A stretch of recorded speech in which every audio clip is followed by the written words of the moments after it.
If it's Tuesday night and it's 6 o'clock, it must be all Things Brunswick 2.0. So we welcome you back to our show. I'm Bill Moore, one of the co-hosts. Mary Stillwell. And Dan Roman. Again, welcome you back being here. And he had such a fascinating, congratulate him for Jonathan Just remember. and his wife Hope. You want to start? No, you go ahead. When you were here last time, you talked about the fact you were Venezuelan by birth, American by choice, and you made some very profound statements. And I think probably the most profound you made was at the very end of the show when you told everybody, consider the fact that if America goes away, there is no freedom, and where do you go? I mean, you closed the show with that line, which was absolutely phenomenal. So I feel like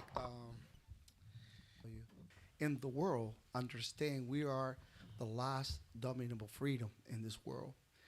All these immigrants understand very well. I might think a lot of people that were born and raised here have taken that for granted. They don't understand the magnitude of this problem. If this nation, fall, that's it. Where will we all go? Sometimes I tell people when I go all over the state, a joke, this is reality. This is it. We have to do everything we can to make sure that this way some people would like to see it going down. I don't even think they understand the magnitude of the problem. Because if this country turned into a communist state, it will be sad. It will be really, really sad. Each our children are very important. Can you reference to some similarities in your country and what is happening? See, Venezuelan history, right? After we got, Venezuelan history, our independence came 35 years after the United States of America got their independence, and the day after too. So we, as United States became independent from England, they asked George Washington to become a king. He refused that idea and became our first president for 2 terms. Venezuelans decided to go 1860. That's when we got rid of our last dictator. What happened when we got rid of our last dictator? We started implementing all those ideas that our founding fathers in Venezuela gave us. They came here to this great nation, took a lot of the ideas and brought it to Venezuela. Venezuela, for those that don't know, was a republic with 3 branches of government. We had a constitution. And we have, in earlier 1960, we started implementing democratic elections.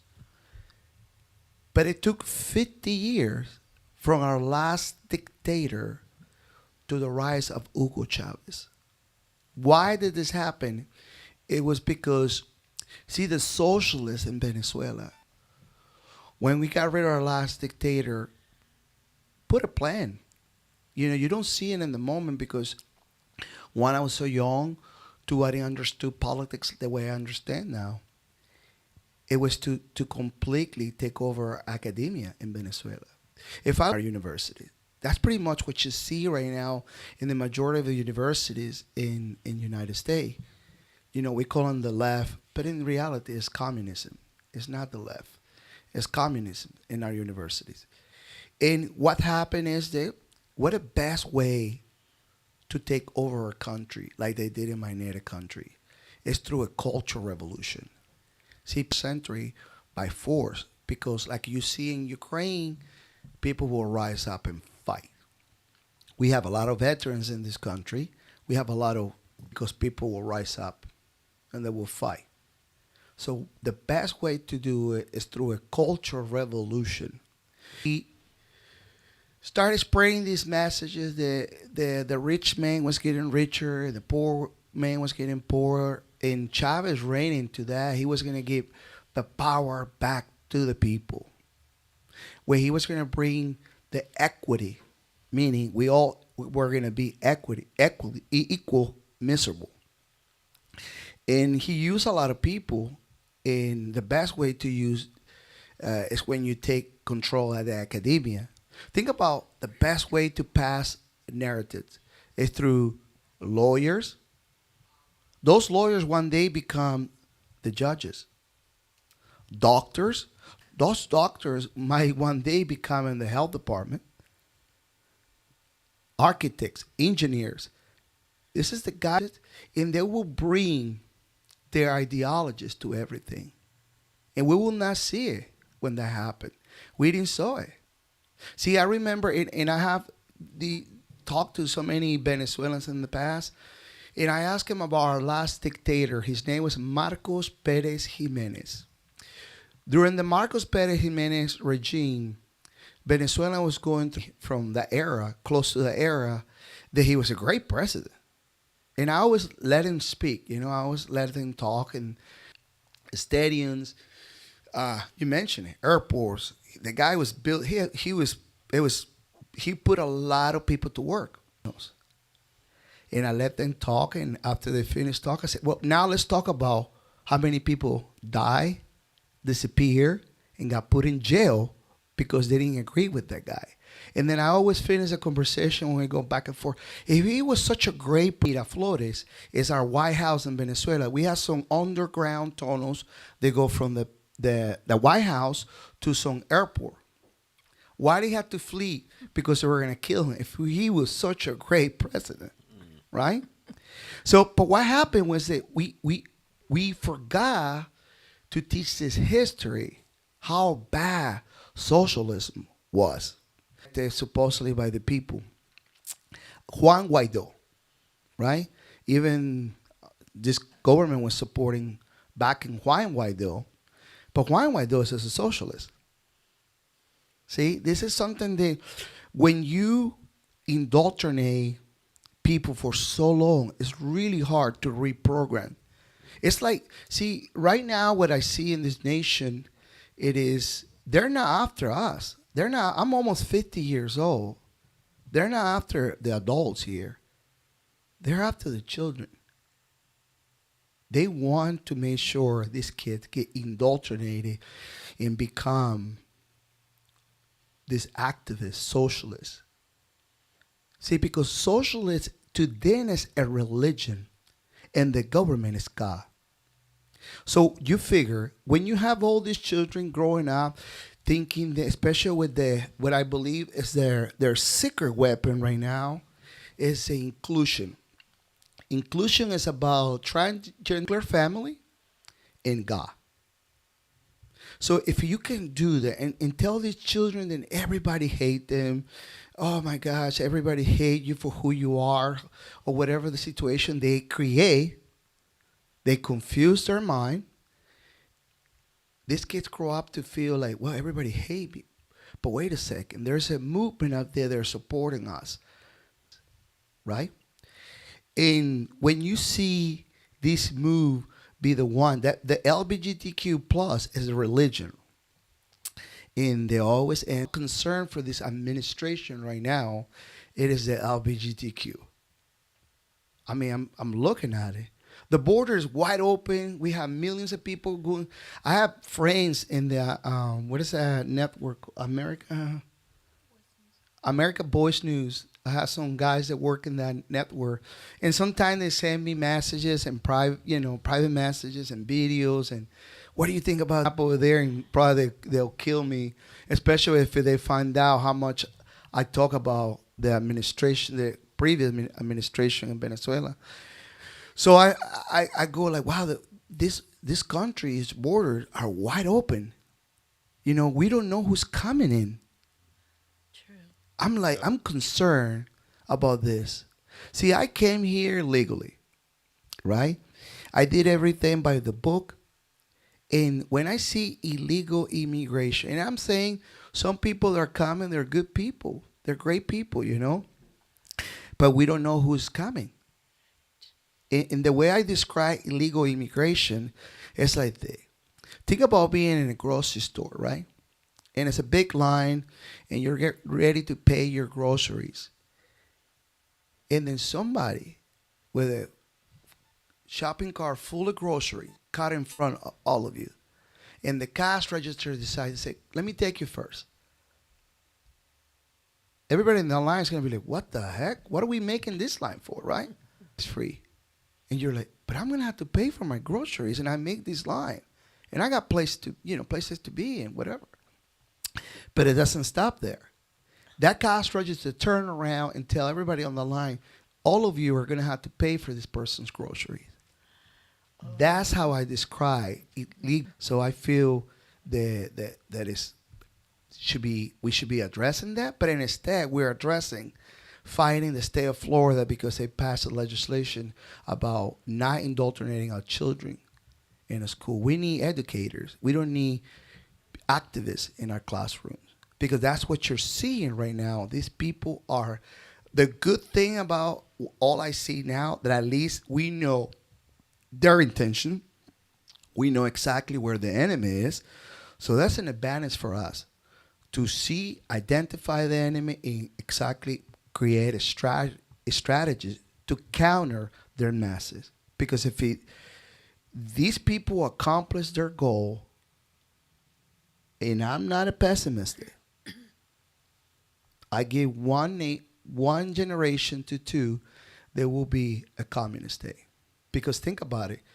You have one generation teaching the next generation that this country is a representation of Venezuelan did. Right. Another Hugo Chavez. Election integrity got fixed. We did it the democratic way. There's nothing you can do about it. We would not be able to stop. And, we're just trying to make sure that we... To ask by where things are going to start changing, or you think it'll continue down the path that you're talking about? Well, I rather not see something like that and say, we got this.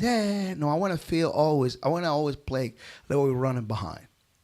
I'm not going to take what Elon Musk, and hopefully he stick to what he say. I feel sometimes, because I don't know too much about him, but I feel, well, he's an immigrant. They came here.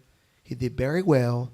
So in my head, I'm going, he might be just like I am, and for me to repay and give back to this great nation. So that's just the way I see that he's probably doing the same thing.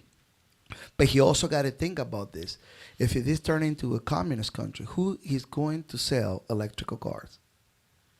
So do you think, Jonathan, that we need to change the curriculum in our schools and scrutinize what is taught to our children a lot better? Well, this is what I will propose, right? And hopefully, when I decide to do that, one of my platforms is going to be, we're going to abolish sex education in the state of North Carolina for good. We have to do something very drastic in order for us to have the pivot that you just mentioned. Elon Musk doing that, well, it's a good thing if he does stick to what he say. We don't know what he's going to do. Something that I will run and abolish completely our sex education in a school, because that's where all the nonsense coming from our so-called sex education. We need to abolish that.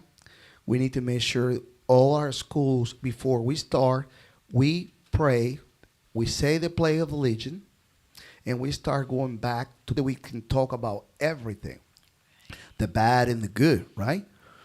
But I think the first thing I would like to see is abolish completely our sex education. The school system should not be teaching sex education. They always talk about diversity. They always talk about inclusion. Let me tell you something. The way I want to teach my children is not probably the way you want to teach. Parents here can agree with me. We're all going to see it differently. So how can we leave one entity to push the way they see this sex education? I'll tell you, I'll probably do some compromise with the left. And the compromise. I got money on that. No, but hear me out. The compromise will be, all right, you want to teach this sex education? Let's do it. To the parents. Teach the parents. Let them find out exactly what you're trying. That's my compromise. You want to teach it, right? By all means. Have Zoom calls with all the parents. Have meeting with all the parents. You know what we'll do? We start actually getting the parents involved.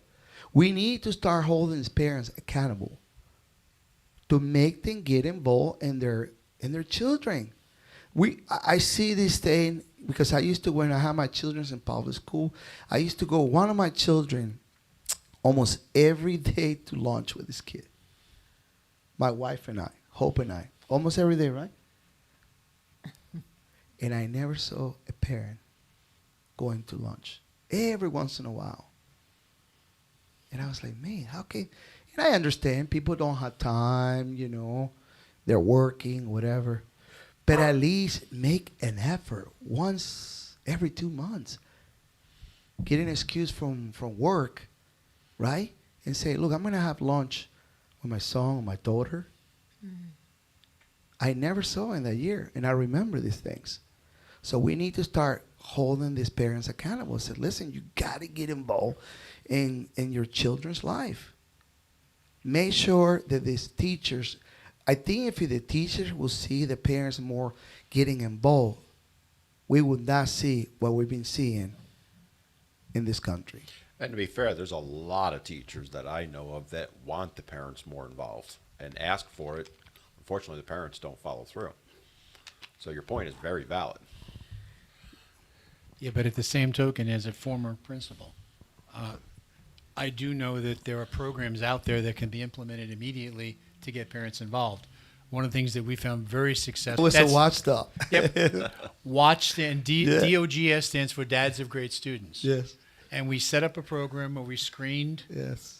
parents to come in, and the dads spent a day running around the building and seeing what's going on, and Yes. talking to kids. Yeah, I was part of that program at one point. Then you know how successful Yeah, it is. it was and good. It was good. You started to seeing some parents coming around, and it was good to see. You're right. It was good to see that. But that's the one thing that I would do. See, we had to do something very drastic, and that's something that I will push. Abolish sex education from school, bringing God back to schools. We're praying before the school start. We saying the Pledge of Allegiance before the school start. If you don't want to pray, you can execute your First Amendment right, sit down and do whatever you want, or look at the skies. But when school should be started with pray. Look, I got the opportunity to be safe in this country. I got saved in this country. I got to know who Jesus Christ was in this country. This country is blessed the way it is because God is here. We need to make sure we go back to basics, get closer to God, show these children to have some fear of God. And I'm not pushing my religion on anybody, right? But they get the right to push their nonsense on us, and we don't do something to drop the line and say that's enough is enough. We tried their way. Look where it got us to. Mm-hmm. How do you think you have all these corporations like Disney World, Coca-Cola, Wells Fargo are teaching their employees diversity, equity, and inclusion? Coca-Cola has something where they talk about, we need to talk about your white privilege. I would hate to work in a place like that. That somebody tell me that I need to be ashamed of who I am. But why are they doing this? Because those children, they got indoctrinated by these liberal professors, became one day the executive of these companies, the CEO. Venezuelan 2.0. It was the wealthy who brought me get in power. When Chavez realized how much power he has. See, these politicians, all these activists don't understand how much power a tyrannical president can have with the executive branch. They are in charge of the guns. Chavez understood that very well. So that's what you're seeing in the school system. All this agenda being passed, and they're trying to change, like something that I noticed big I've been noticing for a long time, how they're feminizing our men in school, the TV shows, the music. They bring all these, singers from, there's a group right now from South Korea. What's the name? some group that I saw from South Korea. They probably know that the name of that group. It's a South Korea group. It's called. God, what is the name of that group? Ah, there it is. What's the name of the group? BTS. That- Never heard of them. See, a lot of people in this country don't see it, but that's an agenda. Look at all those children in that group. To me, it's propaganda 101. Girls to be attracted to that type of men. So what are the guys are going to do to be able to have a girl pay attention to them? They have to start looking like that. Feminizing our men. So one day, these men are so feminized, they're not going to stand up when they see something wrong happen in front of them. Tyranny can appear right in front of them. They're so feminized that they're not going to stand up and fight. They will not. I think we're about reaching that point where it's time to take a break. Yes. But we Okay. have one commercial that we're reading first, and then we're going to do a break. All right. Maybe. We Then do- again, maybe not. You have to give me a heads up. Heads up. You got it. Okay. This is All not right. the Ace Hardware ready. commercial. We're ready now. Okay. Go. All right. The clerk of court makes legal decisions that affect the lives of Brunswick County citizens daily. The current clerk of court, who is an attorney, has demonstrated this for many years. Katie Maiden has practiced law for over 10 years. To ensure that this qualifies the committee to elect Katie Maiden. And now we have some other commercials that we need to pay some bills with.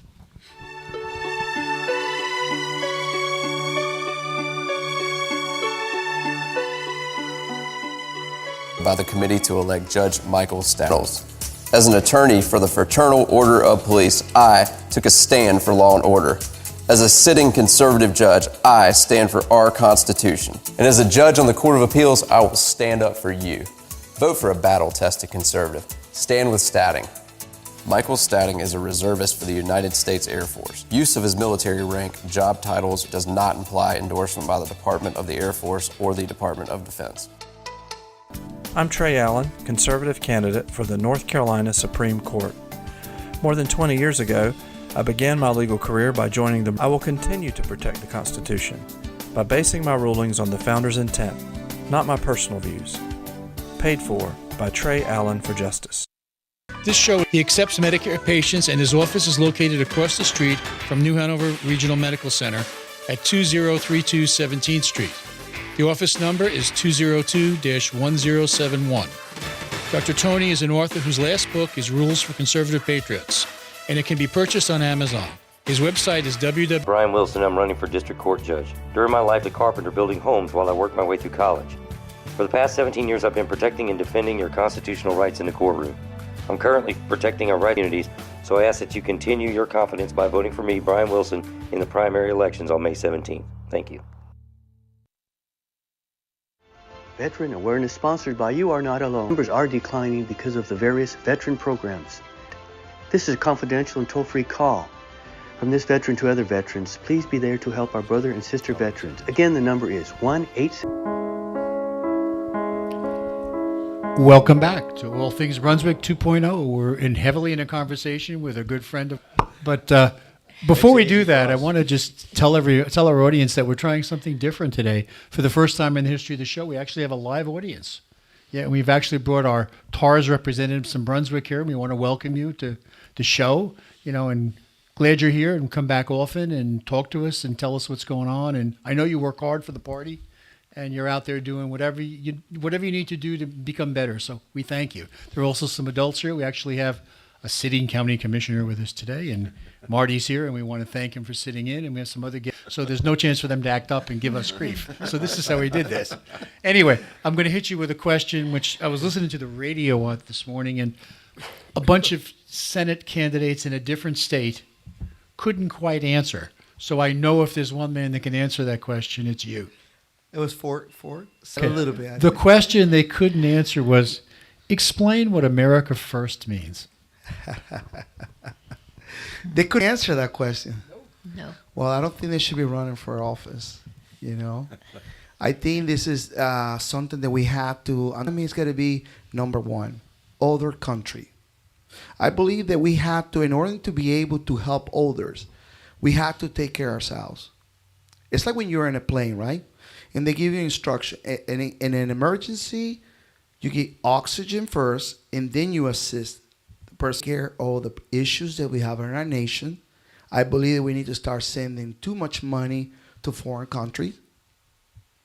I believe we need to close our border. See, we need to start taking care of infrastructure in the nation. Our problems where, our education system is being... We have people, they don't want to stand up for the national anthem. They don't want to do all these things to show they're proud to be Americans. And the reason you hear and probably see people like that is because they might not be true conservatives. They might not be true Republicans.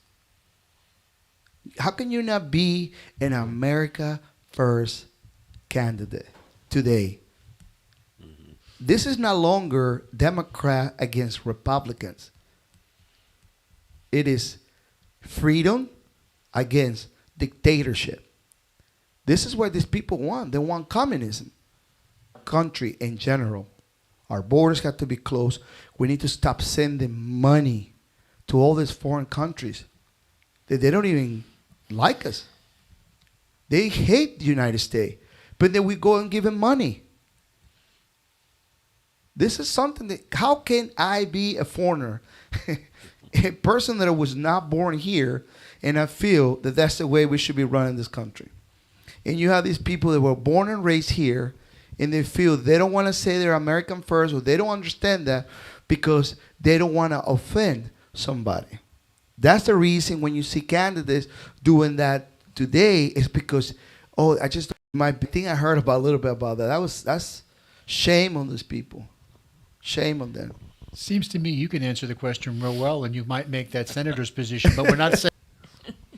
So, you've kind of touched on this already, but let's wave the magic wand. You're now fixing the schools. Yes, What sir. other things do you think need to be priority? Well, we need to start bringing manufacture back to the United States. We need to make sure we don't produce nothing. We have to start bringing a lot of manufacturers back home. We need to start teaching in school trade education. We need more plumbers, electricians, builders, foreigners to come here, build this country. But we need to study this guy from American Newsboys. It is scare me. It scared me to see this thing. It scared me because we started like that in Venezuela. We started printing money like it was, like Monopoly. We were just printing money. You know what happened? We had to start having some personal responsibility. I would love to see Congress to stop signing bills the way Things that you see need to change. If it were up to you and you had the authority to do so, what is the very first thing that you would address? the first thing. Wow, it's very complex to become more aware of these term limits. I would like to see in this country legislation. We had it in the executive branch. Why can we not have it in the legislative branch? I would like to see that. It will put people more in the take so much power from the legislative branch, by not having people 30 years in office making $160,000, but they're not creating an oligarch, in our nation. Is so corrupted. It's starting to look like Italy, Venezuela. Yeah. Well, would you tell us what you think of our military? Bad to say, but I have to be honest with you guys, right? I think we have the greatest military force in the world. I think we have great people serving this nation. They have got aim to serve this nation for the right reason. But if you look, I'm a Brazilian Jiu-Jitsu instructor, Marine Corps, Special Operations from Ranger. I deal with so many people from different parts of the armed forces. The good guys are starting to come out. They're tired. What they're starting seeing in our armed forces. I have the country is racist. They think about we need some equity. See, when you were in service, it was a different type of soldiers. Now you're starting to see some of these officers in there being very political in our armed forces. I mean, listen to the Secretary of Defense talking about. So, I mean, when you have the head of the leadership speaking on the white privilege, what does it tell you? That all the reason they're doing this is because they want those good guys to get out. That's where they push the vaccine to me. Because a lot of guys that believe the Constitution and felt that this is an unconstitutional, and I don't blame them. I'm not going to put something that I don't know what it is in my body. They're starting. Look, I had a meeting, was it 2 months ago? 2 months ago, I was talking to these two colonels from the Army. And they were like, we're having, a great conversation with these two fellows. And they started talking to me and said, Jonathan, we have a problem bigger. Because I started talking like I'm talking to you guys. And they started asking me questions, and I'm answering. And they somehow, I understand what you're saying. We have right now, because of the vaccine implemented in the armed forces, we're looking to lose more than 100,000 soldiers. And those soldiers are the veteran ones. The ones that are teaching the new soldiers coming in. Do you have any idea how long it's going to take us to replace these veterans? They have 10 years. Wow. So if we replace we get rid of these good soldiers and we replace them with these soldiers that don't believe in the Constitution, they believe only in the paycheck. What do you think we're doing to our armed forces? We're creating a new type of soldier. It's like police forces, right? There's a lot of police forces where I know I have this knowledge. I'm not going to call exactly who and where, but I have personal knowledge. I talk to a lot of people. I have personal knowledge where their police departments are teaching the diversity, equity, and inclusion in their departments, and they're creating a division within the force. What is it does? It make the good police officers say, I'm done. I can wait to give my whatever time they require for them to retire, and they want out. Wow.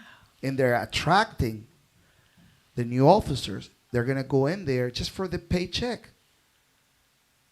They're not going, Constitution. What Constitution? I saw a video one time in New York, right? This guy was a veteran holding an American flag, and the officer, NYPD lady, grabbed the flag, throw it on the floor, step on the flag.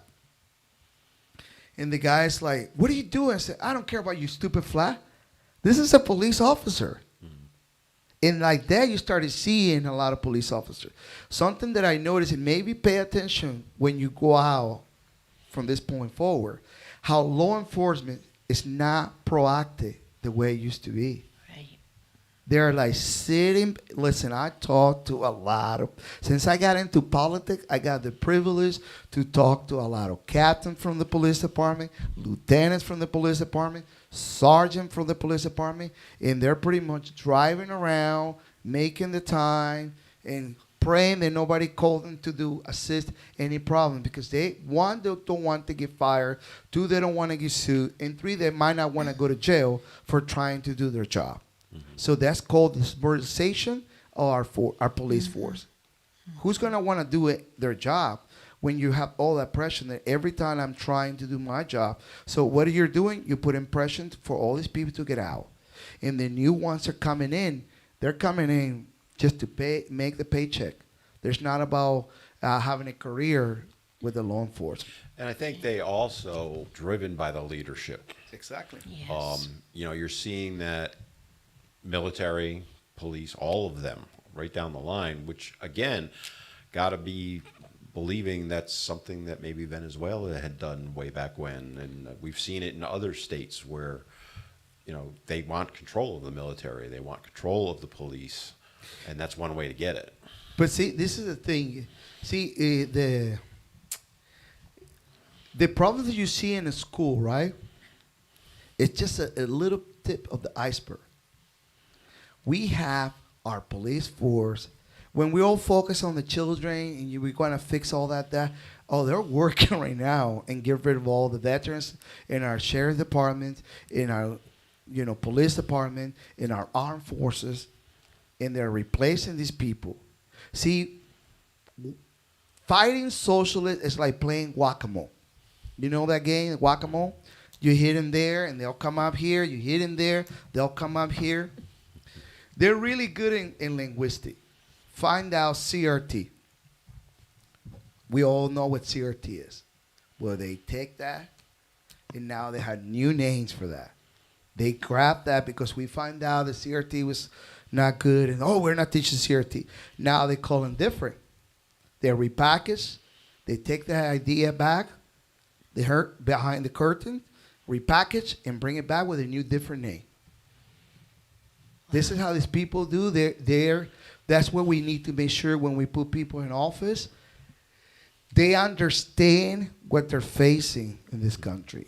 Like I give you in an overall, even our county commissioners, right?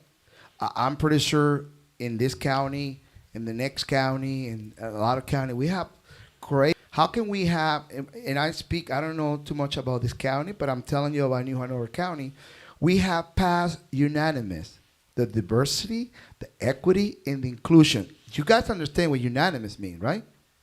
Like everybody? Our sides are given the benefit that, sometimes they didn't know what it was.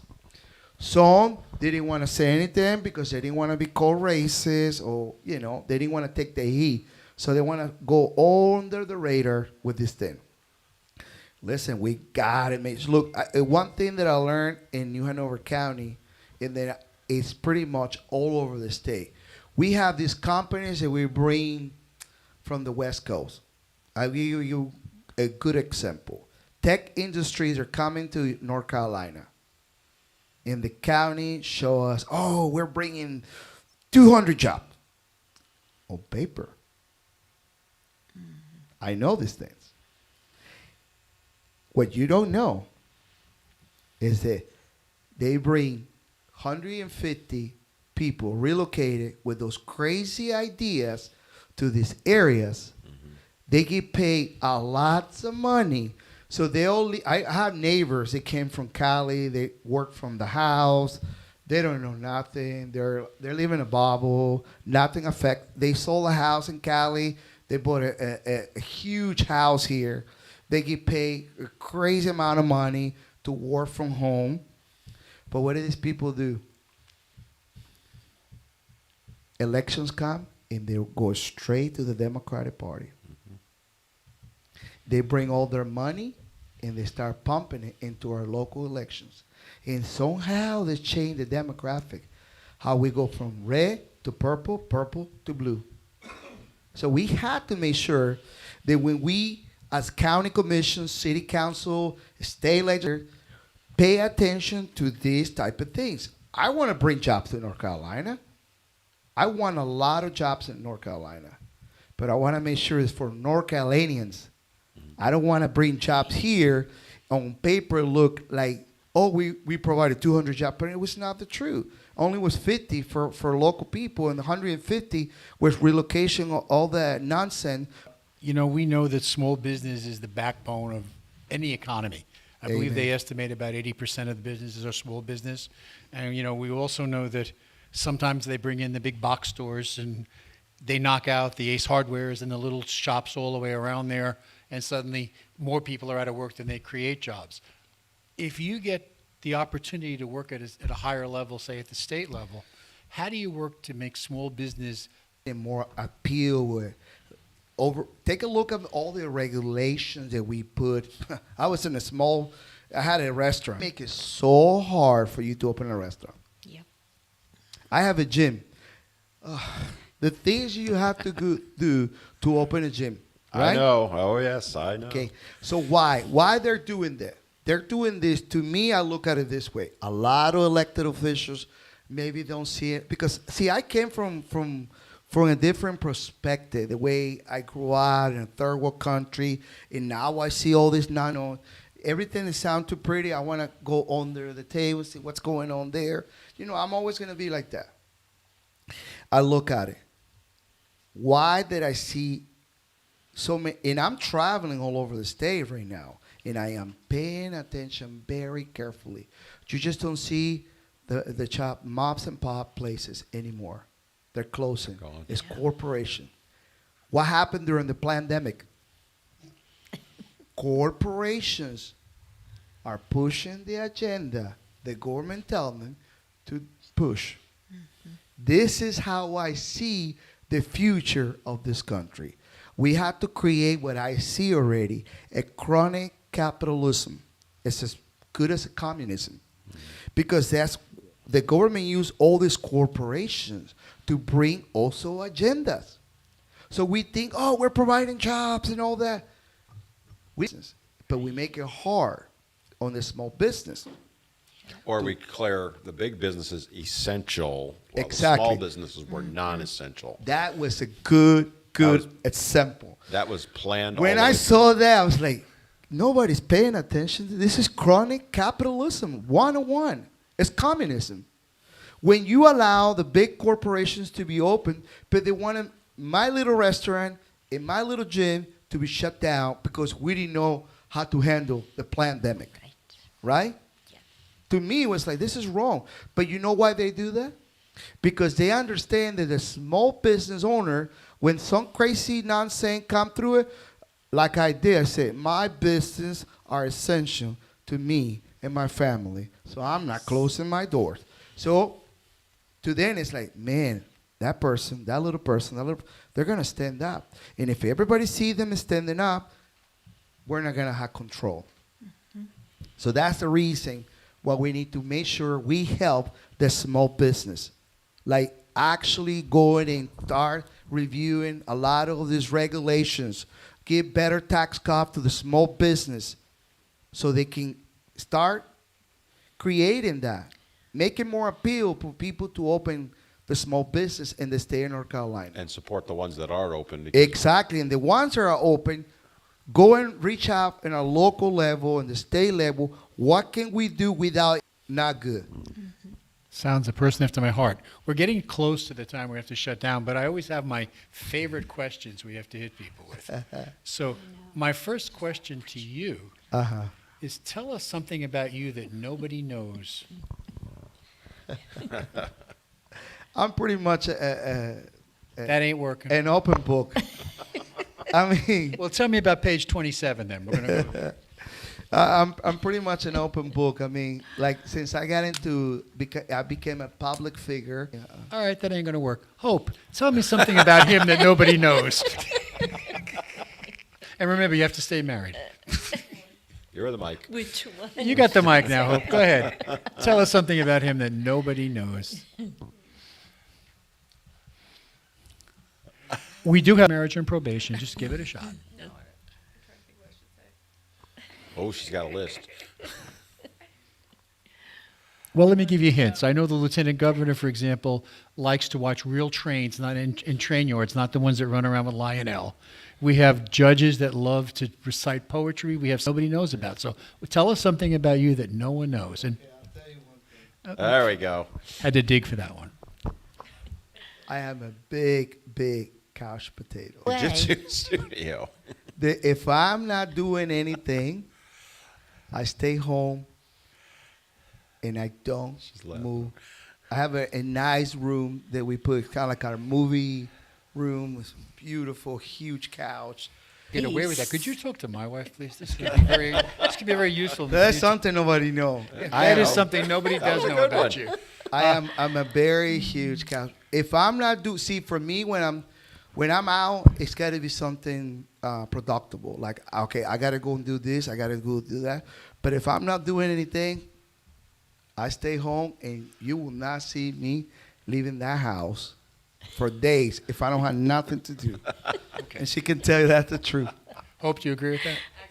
Okay, then we'll let that one slide. You got the wife's approval, you're fine. We now have to pay our final bills and come back to close down a little bit. I'm going to start out with a commercial for one of our people. Katie Madden, running for clerk of court, has two activities going on this weekend. There's a Western Family Night on April 30th at 5 o'clock at the Wild Bill Arena. It's at Ingram, so there's going to be a lot of barrel races and a fun time to be had. There's a $5 fee to get in, but that doesn't go to Katie or the sheriff. That goes to cover the expenses for the activity.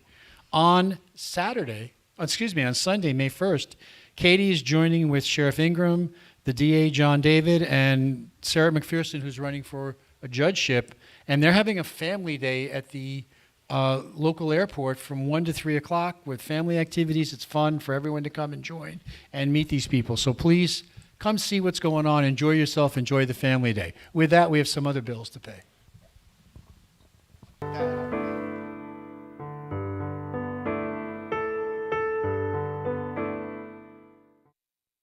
Paid for by the committee to elect Judge Michael Stading.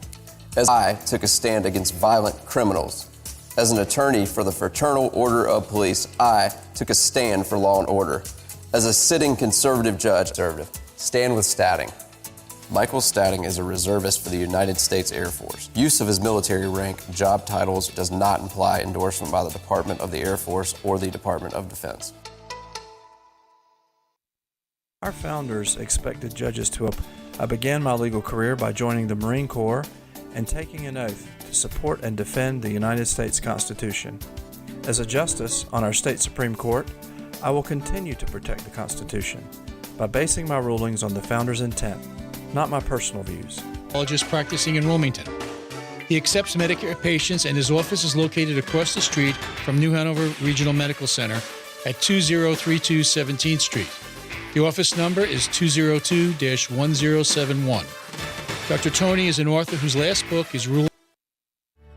My name is Brian Wilson. I'm running for district court judge. During my lifetime, I've gone from protecting your God-given and constitutional freedoms as a combat vet of the U.S. military to working locally as a carpenter building homes while I worked my way through college. For the past 17 years, I've been protecting and defending your constitutional rights in the courtroom. I'm currently protecting our rights of our most vulnerable, our children, as the guardian ad litem attorney advocate for the children of Brunswick, Columbus, and Bladen County. I've spent my career serving our country, our state, and our communities, so I ask that you continue your confidence by voting for me, Brian Wilson, in the primary elections on May 17th. Thank you. Hey, goodbye real quick because we're overtime again. So this is Bill Moore. Mary Stillwell. And Dan Roman. Welcome you to all. Come back next week to catch us in all things Brunswell, and Jonathan and Hope, please come back again. Yes. We love you dearly. Thank you so much for Thank the you. opportunity. And can I say something real quick? Do I have a choice? Yes. Go. Yes. Hey, make sure to. If you think for a minute they're going to be able to spell it. Let's try that for real. They're not going to be able to spell that in a minute, so try it again. Jonathan Uzcategui.com. Tough man to deal with. Yeah. Thanks, everybody. Thank you.